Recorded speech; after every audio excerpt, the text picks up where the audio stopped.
Mathieu, c'est chouette tous ces poissons, mais comment ça marche en aquarium? Bah viens, je vais te montrer.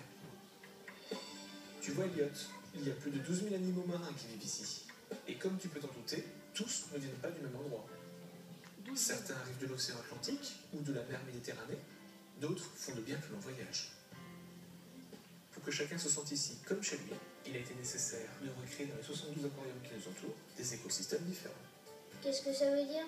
Ça veut dire que dans chaque aquarium, il a fallu reconstituer un environnement très proche de leur milieu naturel.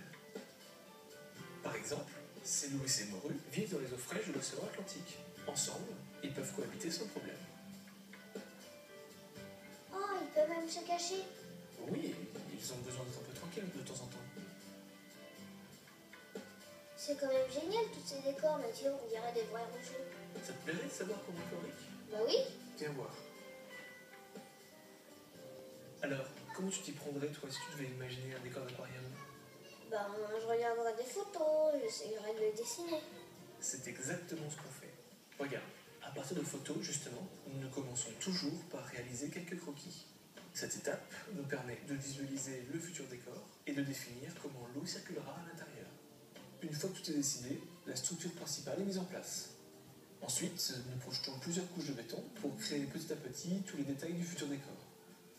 Cette technique nous permet de créer des environnements de tailles très différentes et surtout très réalistes. Bah, et les poissons alors? Ils attendent patiemment en quarantaine que l'eau du nouvel aquarium soit prête à les accueillir sans qu'il y ait le moindre risque pour leur santé. À chaque fois que l'aquarium accueille de nouveaux pensionnaires, nous devons nous assurer que ces derniers ne sont pas malades et qu'ils ne risquent pas de contaminer les autres animaux. Ici, nous allons pouvoir les surveiller attentivement, tandis qu'ils s'habituent doucement à leur nouvel environnement.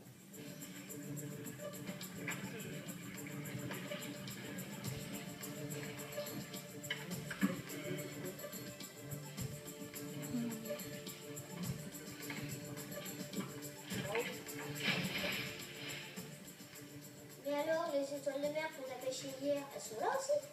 Oui, je t'ai expliqué que pour pouvoir présenter aux visiteurs de l'aquarium certaines espèces vivant le long de nos côtes, nous étions autorisés à en prélever quelques spécimens directement dans leur milieu.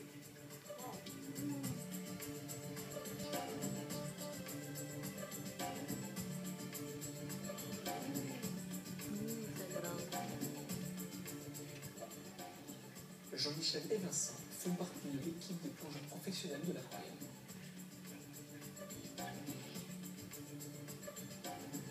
Hier, par exemple, leur objectif était de rapporter des étoiles de mer, des coquilles Saint-Jacques et des gorgones.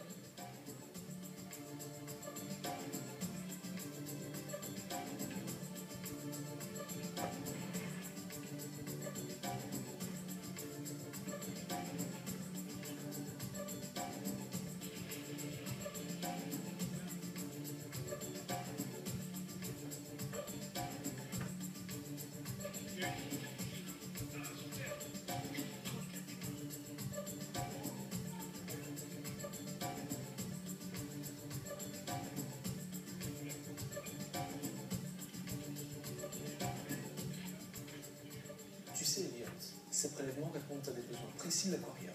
Ils ne se font que très rarement.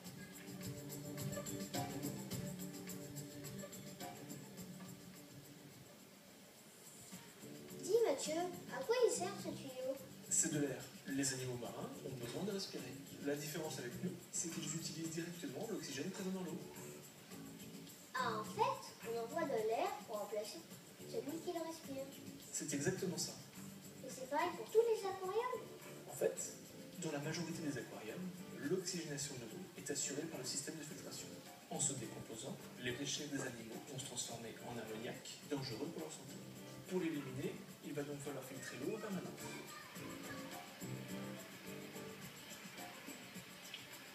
Tu vois, ça c'est l'eau qui arrive de l'aquarium. Et où elle va? Afin d'être débarrassée des plus grosses particules, l'eau va tout d'abord passer à travers ce filtre, composé de plusieurs couches de tissu et de mousse. Ensuite, elle va ruisseler lentement à travers ces sacs de gravier qui contiennent des milliers de bactéries. Ces dernières se chargent de transformer l'ammoniac en nitrite, puis en nitrate, beaucoup moins dangereux pour la santé des poissons. Il ne reste plus ensuite qu'à récupérer le propre et à la renvoyer dans l'aquarium. Et ce petit robinet alors? Il sert simplement à ajouter un peu d'eau de mer prélevée directement dans l'océan. Tu sais, sur les 3 millions de litres d'eau nécessaires au fonctionnement de l'aquarium, 1% est ainsi renouvelé chaque jour. Avant de renvoyer l'eau dans l'aquarium, il faut aussi vérifier qu'elle est bien à bonne température. Ici, nous nous servons d'une pompe à chaleur pour la réchauffer ou la refroidir. C'est pratique et très écologique. Allez, viens! Oh, génial, la cuisine. C'est ici qu'on prépare la nourriture pour tous les animaux de l'aquarium. Olivier fait partie de l'équipe des soigneurs et il connaît parfaitement toutes les habitudes alimentaires de protégés. Qu'est-ce que tu leur donnes à manger aujourd'hui? Bon, à quelques exceptions près, tous les poissons mangent la même chose. Ce sont tous des produits qui viennent de la mer. Là, tu peux trouver des sardines, du filet de poisson, des moules, et bien sûr quelques crevettes. Mais aussi de la salade. Tu veux dire des algues? Oh, de la salade. Tu veux venir avec moi? Moi, je vais à la nurserie. Tu me rejoins tout à l'heure? Oui, Mathieu. T'as qu'à poser la barquette en dessous. Et on y va, Elliot? C'est parti.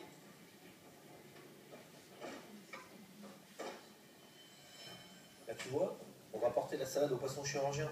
Hé, qu'est-ce qu'il fait là? Lui, c'est Alain. Il nettoie tout simplement l'aquarium. Ici, les aquariums sont vraiment très grands. Celui-ci, par exemple, mesure plus de 10 mètres de profondeur et contient plus d'1,5 million de litres d'eau. Il faut descendre régulièrement dedans pour s'assurer que tout se passe bien. Juste pour nettoyer les vitres? Non, pas seulement. Quand on plonge dans un aquarium, on en profite aussi pour vérifier que certaines algues ne deviennent pas trop envahissantes et que certains animaux trouvent bien leur place dans le décor qu'on a construit. Mais avec toute cette eau, il n'y a aucun risque que ça casse? Non, il n'y a aucun risque, parce que ce que tu as appelé tout à l'heure une vitre est une paroi en métal filate. C'est un matériau particulièrement résistant aux fortes pressions. Bon, on va leur porter cette salade.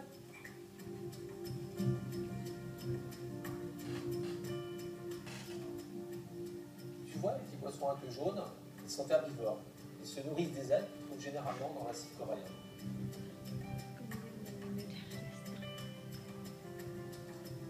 Tiens, tu le donnes cette salade?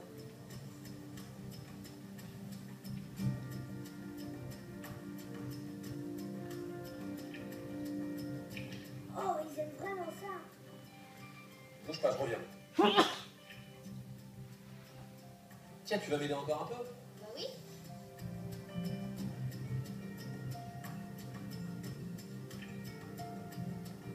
Et eux alors, ils ont le droit des poissons entiers? Oui, car ils sont piscivores. Ils se nourrissent de petits mollusques, de crustacés, et comme d'autres prédateurs de l'aquarium, ils mangent des petits poissons. Chaque jour, nous distribuons environ 20 kg de nourriture. Tu sais, chaque poisson mange à sa faim. Midi, tu devais pas rejoindre Mathieu à la nurserie? Ah si, c'est vrai. Ah, te voilà? Tiens, regarde, il y a quelque chose qui va te plaire. Wow, des bébés poissons clowns. Et c'est Mais ici non. qu'ils grandissent? Exactement. Ici, nous isolons certains groupes en maintenant des conditions de température et de lumière idéales. Les œufs sont protégés des autres poissons et une fois éclos, les petits peuvent grandir tranquillement sans risquer de se faire aspirer par le système de filtration. Lorsqu'ils sont assez grands, ils rejoignent les aquariums d'exposition.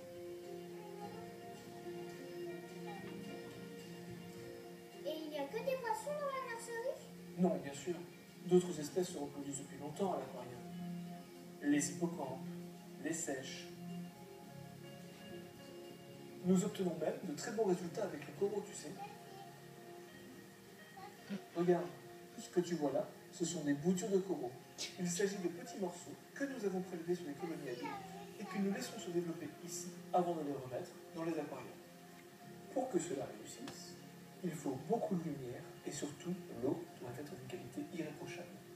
Regarde, avec cet appareil, on peut mesurer à la fois la température et la salinité. Et il faut le faire pour tous les aquariums?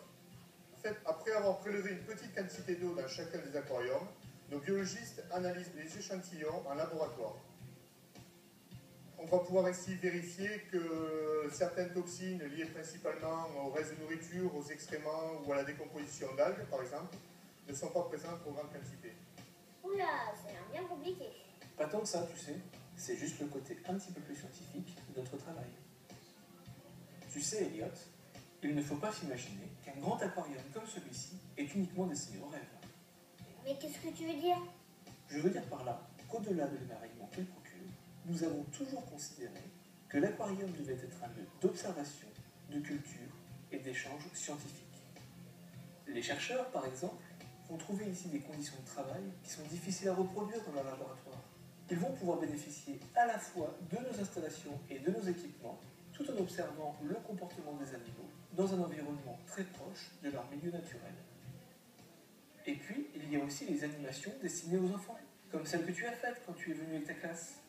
Parallèlement à la visite de l'aquarium, nous avons mis en place un ensemble d'activités pédagogiques destinées à favoriser la découverte et la connaissance du milieu marin. Ces activités se déroulent le plus souvent sous la forme de mini-conférences, de travaux pratiques ou d'ateliers ludiques en correspondance avec les programmes scolaires. Lors de ces animations, les enfants vont pouvoir observer les animaux de très près. Ils vont les manipuler et apprendre à connaître leur mode de vie. Tu sais, Elliot, c'est vraiment grâce à ces ateliers et aux informations pédagogiques disponibles au cours de la visite que les enfants qui viennent à l'aquarium vont pouvoir se familiariser avec la biodiversité marine.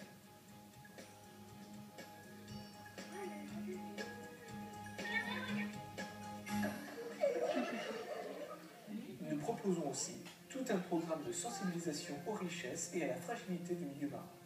Ces rencontres sont souvent l'occasion de prendre conscience de la nécessité de préserver ces écosystèmes. Tu viens? Oui. Florence, t'es là? Oui, je suis là. Je suis en train de m'occuper de la petite dernière. On est où ici maintenant? Ici, tu es dans le centre d'études de soins pour les tortues marines. Les tortues? Oui, ici, nous recueillons chaque année les tortues qui s'échouent sur les côtes atlantiques. Tiens, regarde. La plupart d'entre elles sont de jeunes tortues kawaii qui souffrent d'hypothermie et qui sont très fatiguées. Et on va les garder ici le temps qu'elles reprennent un peu de défense. Et une fois qu'elles vont mieux? Avant de les relâcher, on va leur mettre une bague métallique qui porte un numéro unique qui va permettre de les identifier. Et certaines d'entre elles vont avoir une balise. Ça va nous permettre de les suivre pendant plusieurs mois. Et ainsi, mieux connaître leur comportement et leurs habitudes. Tu sais, aujourd'hui, elles ne sont que deux, mais d'habitude, c'est une dizaine de tortues que nous soignons chaque année. Elle est quand même beaucoup plus petite que celle que j'ai vue dans l'eau. Ah oui, tu veux parler de la grosse tortue lutte?